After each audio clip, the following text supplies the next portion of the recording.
Bonsoir, au cœur de l'hiver, votre morale est en berne, vous vous sentez fatigué et vous avez mauvaise mine. Vous n'avez ni le temps ni les moyens de partir au soleil et si vous retrouviez la forme grâce au contenu de votre assiette. Car nos aliments en cette saison peuvent être de vrais médicaments et nous allons vous le prouver dans ce numéro. On entend souvent qu'un adulte a besoin de 2000 calories par jour pour vivre. Mais qu'est-ce au juste qu'une calorie? Et surtout une calorie de salade, vaut-elle une calorie de beurre? Toutes les réponses dans ce reportage. Regardez, si je reprends la quantité d'huile qu'elle a mis dans sa salade, si on ramène à la journée, ça fait l'équivalent de 200 ml d'huile utilisée par jour. La calorie est la mesure universelle de notre alimentation. On dit qu'une femme a besoin de 2000 calories par jour, un homme de 2700 calories, tout cela variant d'une personne à l'autre et en fonction de l'activité physique. Mais toutes ces calories se valent-elles pour notre santé? Une calorie de matière grasse est-elle équivalente pour notre corps à une calorie de glucides ou de protéines? Cette question, nous l'avons posée à des scientifiques pour comprendre enfin ce que nous devons manger pour garder le même poids tout au long de l'année. Laura, Isabelle et Andrea. Ces trois jeunes femmes, vous allez le voir, ont trois manières de s'alimenter très différentes.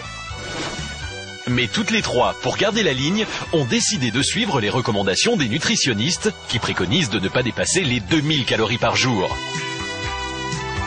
Mais au fait, savent-elles ce que c'est qu'une calorie? Alors une calorie, c'est ce qu'on trouve dans les repas trop riches, c'est de la graisse, quoi. Les calories, c'est ce qu'il y a dans le sucre, par exemple le soda. Mais une calorie, c'est ce qui fait grossir. Le croissant, c'est 20% de beurre, et le beurre, comme tout corps gras, c'est extrêmement calorique. On comprend tout de suite pourquoi il faut faire attention aux matières grasses. Reste à savoir si toutes les calories se valent et comment les choisir. Revenons à nos trois jeunes filles qui, en respectant les 2000 calories par jour, pensent manger équilibré.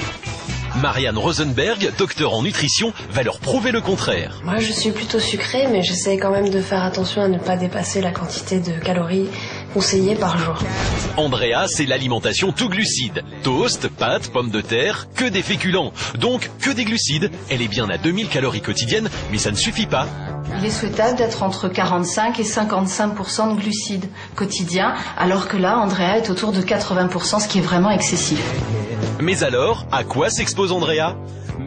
En fait, ce type d'alimentation va favoriser la prise de poids sur le bas du corps avec l'installation de la cellulite, de la fatigue de façon récurrente. Également une sécheresse de la peau importante.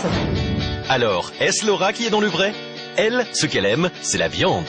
J'ai entendu dire qu'en termes de régime, ce qui était mieux pour assécher mon muscle, c'était de manger beaucoup de viande.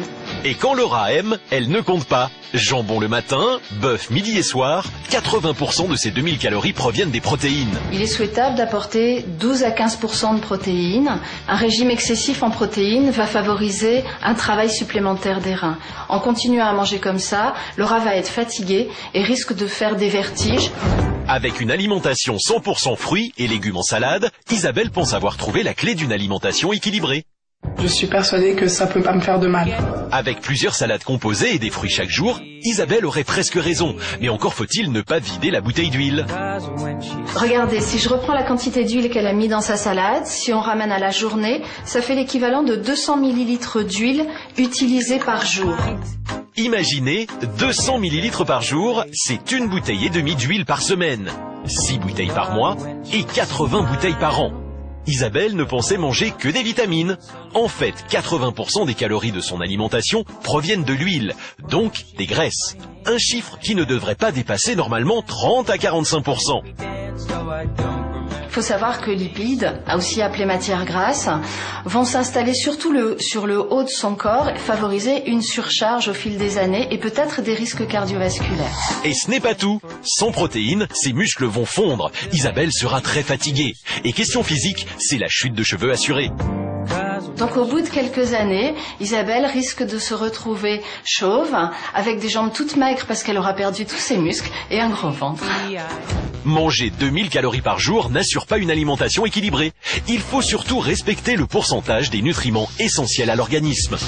Il faut savoir qu'il n'y a pas de bonnes ou de mauvaises calories. L'important est de respecter un bon équilibre alimentaire.